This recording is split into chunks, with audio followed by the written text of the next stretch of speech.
Riciclaggio di denaro, usura, estorsione, truffe e frodi informatiche sono queste le attività criminose che, secondo gli ultimi dati forniti da un rapporto promosso da Libera, hanno registrato un preoccupante aumento in Veneto. A discuterle nel primo giorno del convegno Mafia in Veneto, presenza nell'economia e nell'ambiente, esperti, istituzioni e attivisti che si sono riuniti all'Auditorium Cesare De Michelis del Museo M9 di Mestre per fare il punto sulla crescente infiltrazione mafiosa nella nostra regione. Siamo riusciti anche a far capire che le infiltrazioni mafiose non sono soltanto un pourparlers da parte degli addetti ai lavori, ma sono invece una grande preoccupazione che in questo momento nella nostra regione è piuttosto forte, soprattutto in alcune province dove si è dimostrato che queste infiltrazioni sono radicate da oltre un ventennio. Il tema è in questo momento è ancora più preoccupante perché siamo una regione nella quale le provvidenze provenienti dalla PNRR sono moltissime, quindi con investimenti ultra milionari, e questo qui ovviamente attrae la malavita organizzata. Se a questo punto si aggiunge l'attrazione della malavita organizzata ed imprese che soffrono ovviamente per problemi finanziari o per problemi di liquidità e quindi sono un po' per certi versi deboli e fragili nel rapporto con eventuali operatori della criminalità organizzata, questo veramente diventa una grande preoccupazione. Non solo edilizia e smaltimento dei rifiuti, nel corso degli anni i tentacoli della criminalità organizzata hanno esteso la loro influenza su numerosi settori strategici dell'economia veneta, tra cui il turismo, la ristorazione in generale e l'intero comparto dei servizi. Emerge come la presenza delle mafie in ambito economico riguardi un po' tutti i settori economici.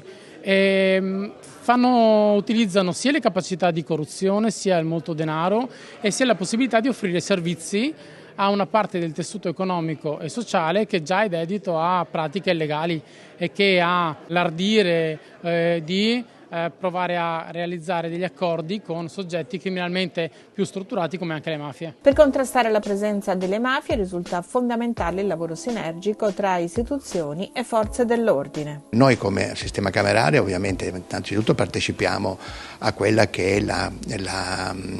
cabina di regia della regione e poi collaboriamo con tutte le forze produttive, prefettura, questura, carabinieri, guardia di finanza, che oltre che darci una mano partecipano con noi anche allo sviluppo di applicativi che sono molto utili nella fase di indagine. Dove si è riusciti a fare indagini, come dire, i risultati ci sono stati. Quindi nessuna novità, certo sicuramente, e il convegno di oggi lo dimostra, c'è un'attenzione maggiore, quantomeno da parte di chi ha incarichi e obblighi istituzionali. Quello che ancora un po' manca è la sensibilità diffusa nella popolazione, perché è una criminalità organizzata che non si vede, che non si sente, che ormai non solo nel Veneto o nel Triveneto, ma un po' dappertutto ha optato per una strategia, come dire, di infiltrazione economica e non di guerra armata, e quindi non la si vede, non la si sente. L'evento, organizzato dalla sezione regionale dell'Albo Gestori Ambientali del Veneto in collaborazione con Unioncamere Veneto, Libera e il Comitato Imprenditoria Femminile della Camera di Commercio di Venezia e Rovigo, è stato promosso nell'ambito delle iniziative previste dal Protocollo Legalità in Veneto e gode del patrocinio di ANCI Veneto, Albo Nazionale Gestori Ambientali e Ordine dei Dottori Commercialisti ed Esperti Contabili di Venezia. Noi abbiamo un tavolo legato a un protocollo sulla legalità dove sono sedute 26 parti sociali, dai professionisti ai sindacati, agli imprenditori, al mondo degli artigiani, insomma alla scuola, e in questo tavolo noi portiamo avanti il progetto Il Veneto per la legalità, quindi organizziamo, coordiniamo, coinvolgiamo tutti gli attori del nostro Veneto affinché la presenza criminale venga contrastata. Allora, gli strumenti sono tanti, sono quelli della cultura, quindi della formazione. Noi abbiamo fatto in questi anni tanta formazione per esempio alla polizia locale, agli enti locali,